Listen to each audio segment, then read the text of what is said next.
Yes, marami pong sabina. Tulad ng sinabi ko kanina, kung ang sigaw ng taong bayan para kay dating Pangulo, Presidente Duterte, ay bring him home, ang sigaw ko naman sa ehekutibo, bring them here sa Senado para may testigo tayo at maliwanagan ang mga tao. Napakarami pong tanong. Ngayon, dala-dala ko ang iba't ibang sabina. Pagkahaba-haba po ito, hindi naman siguro covered ang bawat pulis ng executive privilege at ng subjudice. Andito yung mga sabina para kina Jean Fajardo, General Nick Veloso Torre, ang ating mga sekretary, Special Envoy Marcos Lacanilao.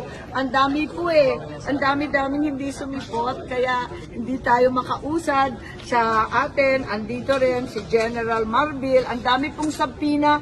Ang problema ko, talagang kinakailangan pirmahan ito. Dalawa ang pinadala ko kay Senate President Cheese Escudero.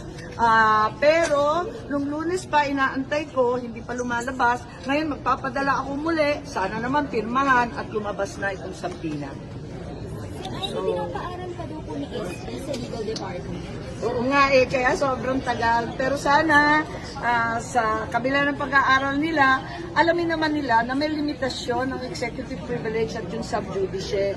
Yung klarong-klaro po, ang executive privilege, hindi siya pangkalahatang pagtatakip, hindi siya blanket na excuse, kundi kailangan very specific, tunay na makakapinsala sa national security at talagang nasa high level lang, sa kabinete lang at sa ating Pangulo. Hindi yung basta-basta, pati yung simpleng mga pulis, mga opisyal, yung mga doktor, hindi naman sila kasama doon. At saka yung subjudice, hindi naman pinagbabawal ng ating Korte Suprema ang investigations in aid of legislation kasi iba naman ang pakay namin para sa bagong batas o di kaya oversight at hindi tungkol sa kaso.